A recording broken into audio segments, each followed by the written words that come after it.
म्हणजे लंकाही रावणाची नाही आणि पुष्पक विमानही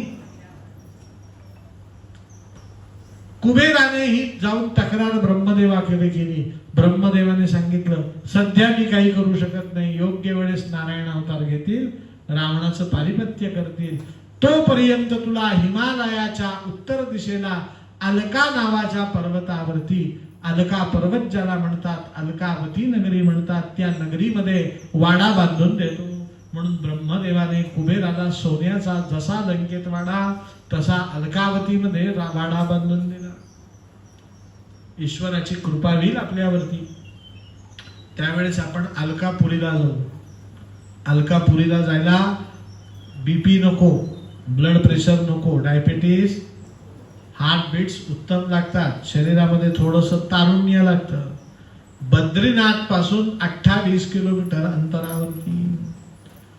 कुठून? बद्रीनाथला माणा नावाचं गाव माहितीये का तुम्हाला? त्या माणा नावाच्या गावाला महर्षी वेदव्यासांचा आश्रम आहे. तिथून स्वर्गात जाण्याचा रस्ता आहे, स्वर्गरोहिणी. स्वर्गामध्ये आरोहण करण्यासाठी ज्या 7 पायऱ्या आहेत, त्या 7 पायऱ्या जिथून सुरू होतात त्या पर्वताचं नाव काय? अलकावती नगरी, अलका पर्वत. तिथे लोक आजही तीर्थयात्रेला जातात बरं. स्वर्गरोहिणी पर्यंत जातात. स्वर्गातल्या 7 पायऱ्या डोळ्यांनी पाहून येतात. आमचा कुबेर तिथे राहू लागला. आता रावणाबद्दल एक गैरसमज असा आहे की काही लोकांचं म्हणणं आहे की सीता रावणाच्या ताब्यात 1 वर्ष होती. किती? रावणाला तिच्याशी विवाह करायचा होता, पण रावणाने तिचा होकार जोपर्यंत येत नाही तोपर्यंत तिला स्पर्शही केलेला. म्हणजे रावण हा स्त्री दाक्षिण्यवादी होता.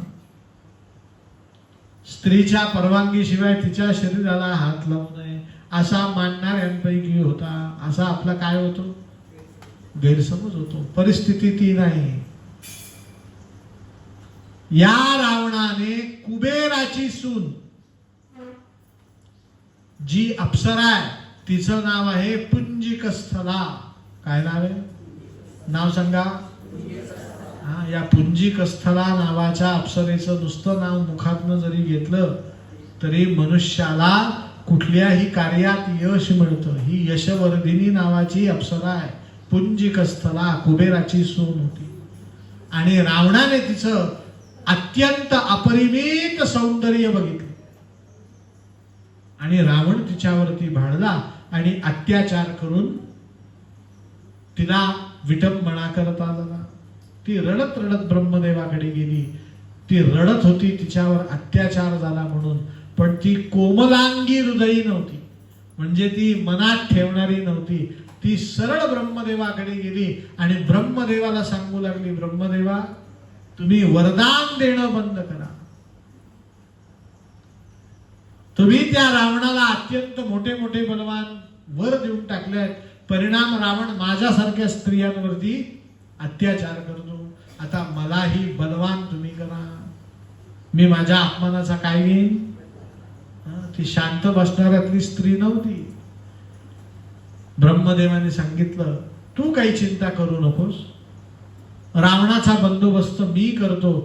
तात्काळ ब्रह्मदेव रावणाकडे गेला आणि रावणाला सांगितलं एखाद्या स्त्रीच्या मनाविरुद्ध तू जर अत्याचार केला तर तुझ्या शिराचे 1000 शकल होतील, 1000 तुकडे होतील. किती तुकडे होतील? रावण सीतेवरती अत्याचार का करत नाही? कारण त्याच्या पाठीमागे या पुंजिकस्थलेचा काय आहे? शाप आहे. ब्रह्मदेवाने पुंजिकस्थलेच्या वतीने शाप दिला की तू जर एखाद्या स्त्रीवरती तिच्या मनाविरुद्ध अत्याचार करशील तर तुझे 1000 तुकडे. म्हणून रावण सीतेवरती अत्याचार करत नाही. मग थोडासा तुम्हाला भूगोल सांगतो, जिओग्राफी. या रावणाचे अत्याचार लंकेत चालू आहेत का? म्हणे नाही. कुठे ही रावणाची लंका बसलोय आपण, रावणाच्या लंकेत बसलोय. त्या रावणाचं सैन्य आमच्या नाशिक पर्यंत आहे. त्या नाशिकचं नाव आहे रामायणात जनस्थान. काय नाव आहे? जनस्थानापर्यंत रावणाचं काय आहे? सैन्य. आणि या जनस्थानाच्या पुढे नेपाळ पर्यंत त्याचे गुप्तचर फिरतात. जनस्थानापर्यंतची तर भूमी त्याच्या राज्याला त्याने जोडली आहे. पुढे त्याला ती भूमी जोडता आली नाही, कारण त्या बाजूला दोन महाबलवान असे पुरुष राहतात. एक गैरसमज हाही मनातनं काढून टाका की रावण खूप शक्तिवान होता. रावण शक्तिवान होताच, पण तो काही सर्वोत्कृष्ट शक्तिवान होता असं समजण्याचं कारण, ज्या कालखंडातली मी कथा तुम्हाला सांगतो त्या कालखंडात रावणाला हरवणारे 2 जण पृथ्वीवरती होते. किती जण? रावण त्यांच्याकडनं पराभूत झालेला आहे. एकाचं नाव आहे सुग्रीवाचा भाऊ, त्याचं नाव महापराक्रमी वाली. गोकर्ण महाबळेश्वर क्षेत्राचीच घटना आहे. एकदा हा वाली समुद्रावरती संध्या करत होता. संध्या माहिती ना तुम्हाला? डोळे कोणी कोणी मिटले? बुडापाव. गोपाल कृष्ण भगवान संध्या करत होता. रावण विमानातनं जात होता. त्याला आश्चर्य वाटलं, अरे समुद्र तीरावरती वानर संध्या करतं ब्राह्मणासारखी. अर्घ्य काय देतं, गायत्रीचा जप काय करतं, हात वर करून सूर्योपस्थान काय करतं, अंगाला भस्म काय लावतो, भस्मावरती गंध काय लावतो. त्याला कौतुक वाटलं, म्हणून तो विमान उतरवून संध्या करणाऱ्या वालीच्या जवळ गेला.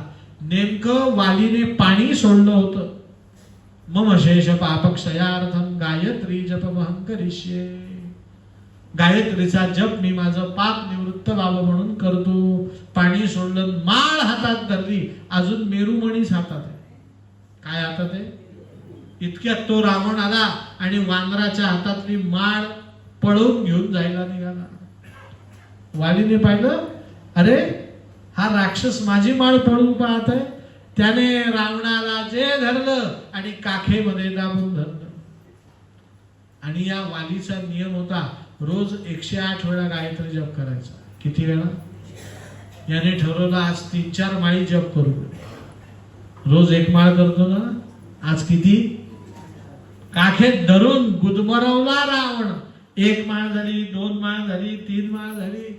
रावण गयावया करायला लागला. आमच्या वालीने काखेतनं त्याला बाहेर काढलं आणि पाठीमागून डाव्या हातात धरलं. गायत्री जप पूर्ण केला, संध्या पूर्ण केली आणि तो रावण हाताशी धरून आपल्या किष्किंधा पर्वतावरती नेला, उत्तर कर्नाटकात. आणि घोडे बांधतात त्या तबेल्यामध्ये रावणाला बांधून ठेवलं. किती दिवस? 6 महिने. रामायणात लिहिलेलं आहे, वालीचा पुत्र अंगद लहान होता, त्याला वालीने करमणूक म्हणून खेळणी काय दाखवली, म्हणून तबेल्यातल्या रावणाची तो कधी दाढी ओढायचा, कधी अंगावरचं धोतर सोडायचा, कधी गळ्यातली माळ काढून घ्यायचा, कधी रावणाच्या डोक्यावर बसायचा. आणि रावण हे सगळं निमूटपणे काय करतोय? सहन करतोय. एक दिवस रावणाने वालीला सांगितलं, वाली मला सोड. वालीने सांगितलं, सोडेल, एक अट. म्हणे काय?